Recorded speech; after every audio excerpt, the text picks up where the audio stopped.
गृहस्थ चलाने का एक सबसे बढ़िया सूत्र दे रहा हूं, ध्यान से सुनना।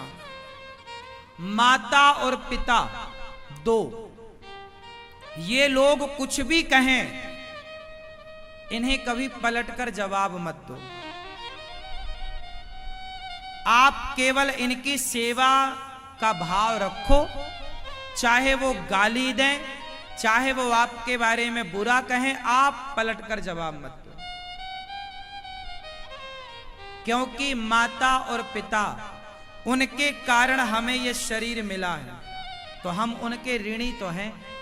आप अपने माँ बाप के ऋणी हो कि नहीं हो या नहीं? तो क्या वो ऋण चुप रहकर और 2 रोटी देकर चुका नहीं सकते? बोलना क्यों है? हर बात का जवाब क्यों देना है? चलो माँ गलत है, गाली देती है, उल्टा सीधा बोलती है, ये माँ का दोष नहीं है बेटा। ये बुढ़ापे में आदमी चिड़चिड़ा हो जाता है। ये बुढ़ापे में सास कल तक उस घर की महारानी होती है, समझो। कल तक तुम जब बच्चे थे ना, तो तुम्हारे पूरे घर का जिम्मेदार कौन, पूरी देख रेख कौन करता था? तुम्हारी माँ। वो माँ कल तक उस घर में मालकिन बनकर रहती थी, लेकिन बहू आई, धीरे धीरे सत्ता बहू के हाथ में गई, तो वो सास को कई बार ये लगता है कि देखो अब मेरे को कोई पूछ नहीं रहा है, कोई मेरा सम्मान नहीं कर रहा है। क्योंकि 40 साल से वो सत्ता में थी ना, अब बहू आई है, अब उसकी सत्ता चालू हुई, तो कहीं ना कहीं उससे ठेस तो लगती है ना। आप लोग क्यों नहीं समझते? ये बुढ़ापे का स्वभाव चिड़चिड़ा होता है। तुम बुढ़े हो जाओगे, तुम भी ऐसे हो जाओगे, और तुम्हारी औलाद कहेगी नहीं अब हम नहीं करेंगे सेवा। फिर इसलिए सबको बोल रहा हूं मैं, मां कुछ भी कहे, पिता कुछ भी कहे, पलटकर जवाब मत दो, और आप अपने मां बाप का केवल सम्मान करते रहो। तुम्हारी पत्नी सम्मान ना करे, पर तुम सम्मान करो। अच्छा, बहुएं सम्मान ना करें सास का, तो सासों को बुरा नहीं लगता, चलो बहू है। पर जब बेटा सम्मान नहीं करता, तो फिर मां बाप का दिल दुखता है। उम्मीद आपसे है बेटा, आपकी पत्नी से नहीं है। और सोचो कि जब तुम अपनी मां का सम्मान नहीं करोगे, तुम्हारी लुगाई क्यों करेगी? समझ में आ रहा है? मैं अपने बाप का सम्मान करूंगा, तो मेरी पत्नी अपने आप मेरे पिता का सम्मान करेगी। मैं अपनी मां का सम्मान करूंगा, तो मेरी पत्नी अपने आप मेरी मां का सम्मान करेगी। और मैं अपमान करूं, तो वो क्यों सम्मान करेगी? बेटा, एक बार तुम अपने आप को मां की जगह रख के देखो, ठीक है? मैं मानता हूं कि मां बहुत मुंह चलाती होगी, मैं मानता हूं कि दिन भर मां बड़बड़ बड़बड़ करती होगी, पड़ोसियों के घर जाके तुम्हारी बुराई निंदा करती होगी, लाख हो सकती हैं बुराइयां, पर तुम, गलती तुम्हारी मानी जाएगी, मां की गलती ना मानी जाएगी। गलती बेटे की मानी जाएगी, बाप की ना मानी जाएगी। भले बाप गलत हो, भले मां गलत हो, पर गलती किसकी मानी जाएगी? बच्चों की। लोग क्या कह रहे, बच्चे सेवा नहीं कर रहे हैं, जबकि भले कर रहा है वो, मां भले गुस्से में ना करा रही हो। कई बार माता पिता भी चिड़चिड़े हो जाते हैं, वो भी बच्चों से सेवा नहीं लेते। करे सेवा खाए को दे तो कुछ माताएं ऐसी होती हैं कि बहू खाना दे रही है, बहू का नहीं खा रही है, पड़ोसन के घर जाके बहन खाना दे दो, मेरी बहू ने तो खाना नहीं दिया, जबकि दे रही थी, पर उसे तो रोने की आदत हो गई है। ऐसे भी कुछ केस हैं। ऐसी स्थिति में भी आपको धैर्य रखना चाहिए, समझाना चाहिए, सम्मान ना खोइए, मां के प्रति आदर ना खोइए। और माताओं को भी अपनी ये आदत सुधारनी चाहिए कि बहू जब दे रही है तो खाओ, तुम पड़ोसन से काहे भीख मांग रही हो? तब तो बेटा बहू को बुरा लगेगा कि मेरी माँ मैं दे रही हूं तो खा नहीं रही हो, पड़ोसन से मांग रही हो, उससे बुरा लगेगा। तुम भी मैया कम नहीं हो, तुम्हारे 6 बेटे हैं, कोई तो सही होगा, सारे गलत कैसे हो सकते हैं? तुम भी फिर गलत हो कहीं ना कहीं। एक हाथ से ताली नहीं बजती। क्यों जी, बात सही है? सब कैसे गलत हो जाएंगे भाई? गृहस्थी एक पक्ष से नहीं चलती। केवल मां बाप समझदार हो, बच्चे समझदार ना हो, ऐसा नहीं। मैं मां बाप की सेवा करूं तो मां बाप का भी कर्तव्य है कि वो मेरी सेवा का आदर करें। मैंने इस बेटे को समझाया, अब ये करेगा आपकी सेवा। करना बेटा तुम। क्यों, क्या नाम है तुम्हारा? हैं? सेवा करोगे अपनी मां की? ऐसे की सेवा करना। देखो, मुंह पे उंगली रखो, पलट कर कभी मां को जवाब मत देना, पलट कर मां की कभी अपमान अवहेलना मत करना। मां दिन भर बड़बड़ाए, बड़बड़ाने दो, लेकिन आप उसके प्रति सम्मान और श्रद्धा रखो, क्योंकि वो मां है। समझ में आई? ऐसे गृहस्थी चलती है मेरे दोस्त, जिद्दी से गृहस्थी नहीं चलती। क्यों मेरी मां? मेरे जीवन का जो अनुभव है ना, किसी कॉलेज में ना मिलेगा। करोड़ों का अनुभव दे रहा हूं आपको। ये सबके मतलब की बात बोली मैंने, जो समझ में आ गई क्या सबको? ऐसे चलाओ अपनी गृहस्थी बिंदास। मां भगवान का ही अवतार है। जब कोई अपनी मां से, जब कोई बेटा अपनी मां का अपमान करता है तो वो अपमान मां का नहीं, मां के रूप में भगवान का अपमान होता है। वो किसका अपमान है? भगवान का। और कोई अपनी मां का सम्मान करता है तो वो सम्मान किसका है? मां का। इसलिए हर मां का सम्मान करो, हर बूढ़े का सम्मान करो, क्योंकि बच्चे समझ नहीं पाते कि मां का त्याग कितना है, मां का बलिदान कितना है। पिता क्या क्या नहीं करता अपने बच्चों के लिए, मां क्या क्या नहीं करती। बड़े होकर वही बच्चे मां से कहते हैं, तुमने हमारे लिए किया ही क्या है? तुमने हमारे लिए क्या किया है? माँ बाप को देने वाली सबसे बड़ी गाली है ये। आप किसी भी माँ बाप से बस ये कह दीजिए कि तुमने हमारे लिए क्या किया है, बस इतना कहना, इससे बड़ी कोई गाली नहीं हो सकती। ये सबसे बड़ी गाली है जो बच्चों के द्वारा, कुछ बच्चों के द्वारा अपने माँ बाप को दी जाती है। क्या नहीं दिया बच्चे को माँ ने? छोटा सा बच्चा होता है, उसको तेल लगाती है माँ, मालिश करती है, हड्डियां मजबूत हों, खूब रगड़ रगड़ के तेल लगाती है, मालिश करती है। आप सबकी माँ ने आपकी खूब मालिश की है। माँ खाने बैठती है कि तभी तुम माँ की गोद में ही मलमूत्र कर लेते हो। अब सामने थाली रखी है और गोद में मलमूत्र कर लिया बच्चा, तो बताओ पुरुष नहीं कर पाएगा, लेकिन माँ उसे डांटती नहीं, मारती नहीं, साफ करती है और फिर आकर के भोजन करती है। ये माँ ही कर सकती है। और माँ केवल स्त्रियां, मनुष्यों की माँ नहीं। गाय जब माँ बनती है ना, तो अपने बच्चे के लिए बहुत, वो उसके पास किसी को आने नहीं देती। मतलब एक माँ, चाहे वो मनुष्यों में माँ हो, पशुओं में माँ हो, पक्षियों की माँ हो, कोई भी माँ जो है ना, माँ होती है। टिटही होती है खेतों में, टिटही जब अंडे देती है और वो किसान लोग ट्रैक्टर वगैरह चलाते हैं, तो अभी मैं एक वीडियो देख रहा था, एक टिटही ने अंडे दिए थे खेत में और किसान ट्रैक्टर लेके आया, जुताई वगैरह कर रहा था।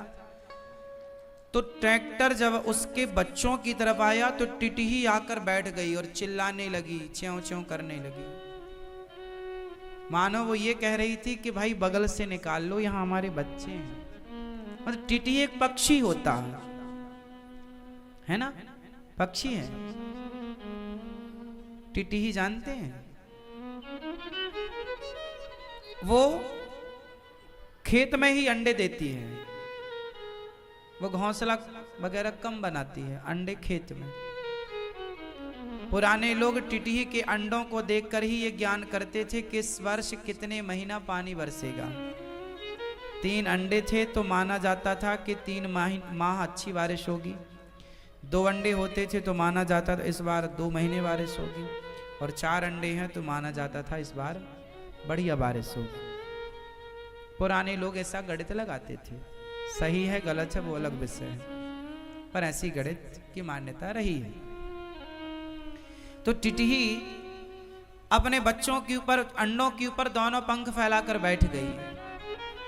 ट्रैक्टर बिल्कुल पास में आ गया पर उड़ी नहीं। मारना है तो बच्चों को ही नहीं, पहले हमें मारो, हमारे ऊपर ट्रैक्टर चढ़ाओ, तब इन बच्चों को मारो। देखिए वो पक्षी है पर उस अपने बच्चों के प्रति कैसी है। हर माँ ऐसी होती है, आपकी भी माँ, मेरी भी माँ, सबकी माँ ऐसी होती है। लेकिन आप सब अपनी माँ की उस त्याग को, उस प्रेम को समझ नहीं पाते।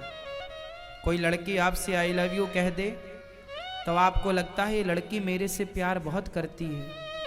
आपको किसी लड़की, अनजान लड़की जो 2-4 साल से जुड़ी है, आपको उसका प्यार बेहतर लग जाता है।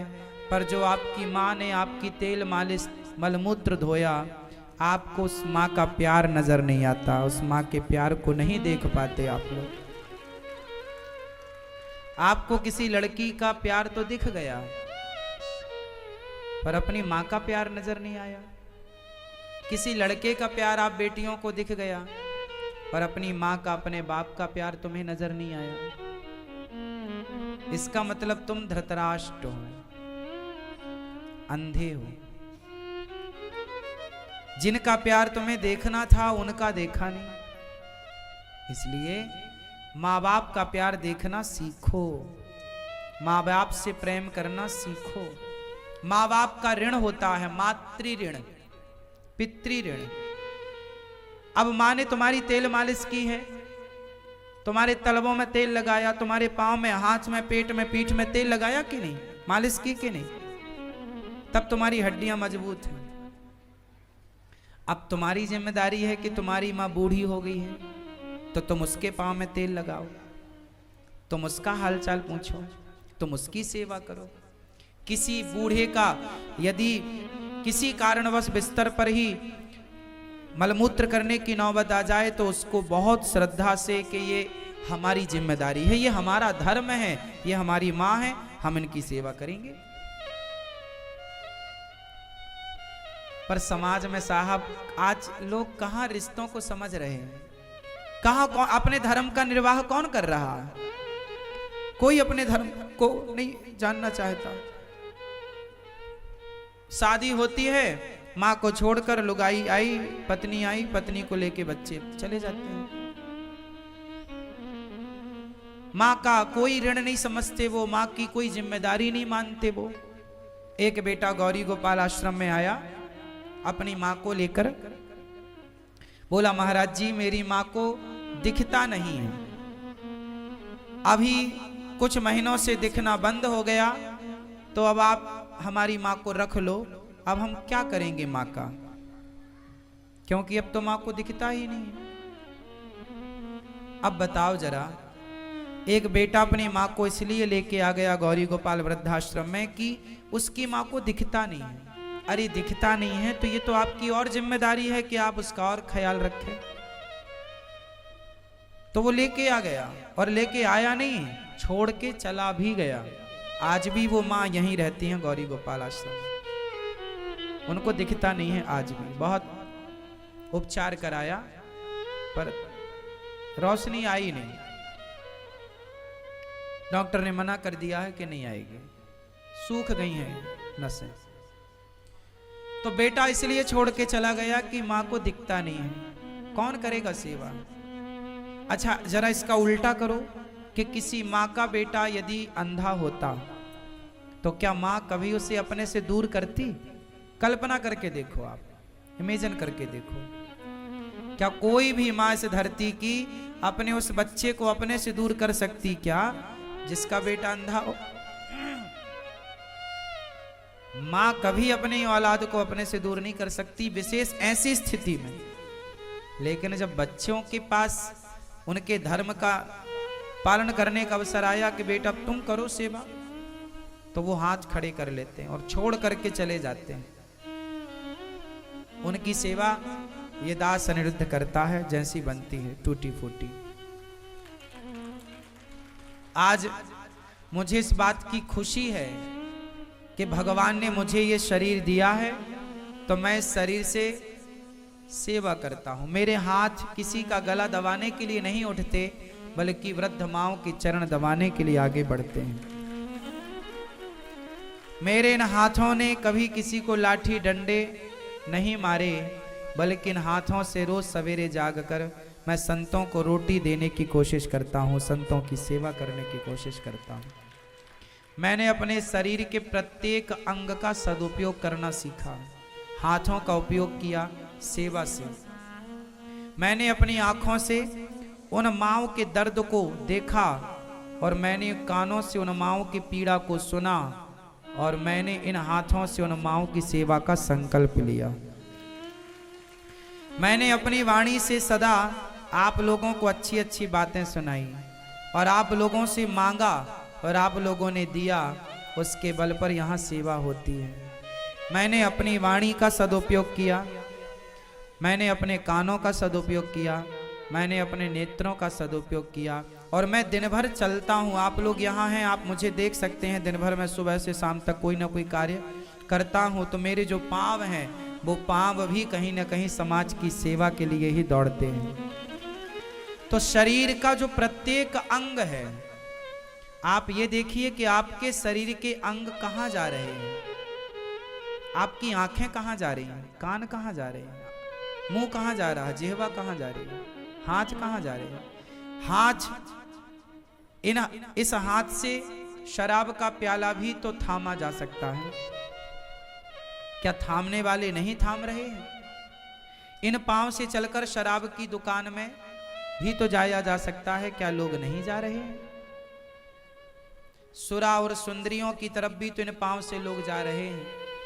परंतु मैंने भगवान से यही प्रार्थना की कि हे विधाता, जब तक मैं जीऊं तब तक मैं केवल सेवा करूं, और सेवा करते करते ही मेरा जीवन पूरा हो, और अगला जन्म भी कभी हो, जहां हो। मैं नहीं कहता कि मेरा जन्म हो या ना हो, मैं आपसे चाहता कुछ नहीं हूं, जो आपकी मर्जी आप कीजिए। पर जब भी जहां भी जन्म हो, बस मैं सेवक बनकर आऊं, या तो भक्तों का सेवक बनूं, या तो प्रभु आपका सेवक बनूं, या भगवान का सेवक, या भगवान के भक्तों का सेवक। आज कुछ लोग अपनी एक वृद्ध माँ की सेवा नहीं कर पाते। एक माँ है ना आपकी, ले दे के बस एक ही है। यदि है तो सासू माँ भी हो सकती है, पत्नी की माँ या पति की माँ, दो माँ हो गई। तो दो माँ की सेवा एक अच्छी इंसानियत के नाते तो कर सकते, करो। लेकिन आज की इंसानियत कुछ लोगों की ऐसी इस तरह मर चुकी है कि बेटे, कुछ दिन पहले गौरी गोपाल वृद्धाश्रम में एक माँ का शरीर पूरा हो गया, मृत्यु हो गई एक माँ की। और माँ के बेटे को फोन लगाया गया कि भाई तुम्हारी जो माँ है उनका शरीर शांत हो गया है, आओ और अपने हाथ से माँ को चिता पर आग लगाओ। पुत्र का धर्म होता है, ये अधिकार पुत्र का ही होता है कि वो अपने माँ और बाप की चिता पर आग लगाए। तो इस नाते हम लोगों ने सूचना दी।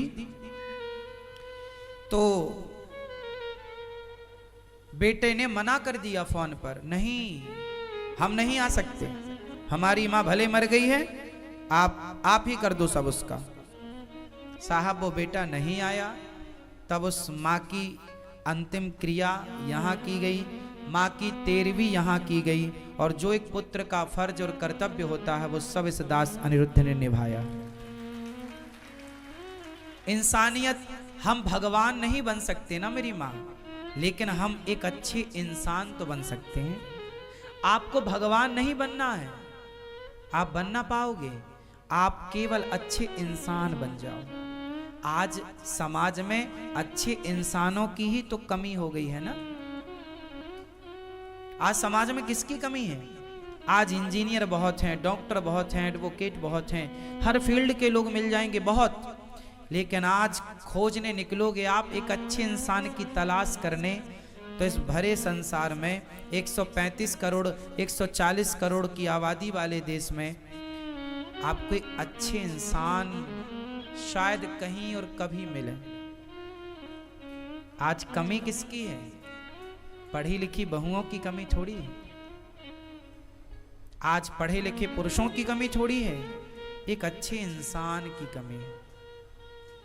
आज व्यक्ति डॉक्टर बन गया, एडवोकेट बन गया, जज बन गया, पायलट बन गया, सब बन गया, क्या नहीं बन पाया? इंसान नहीं बन पाया।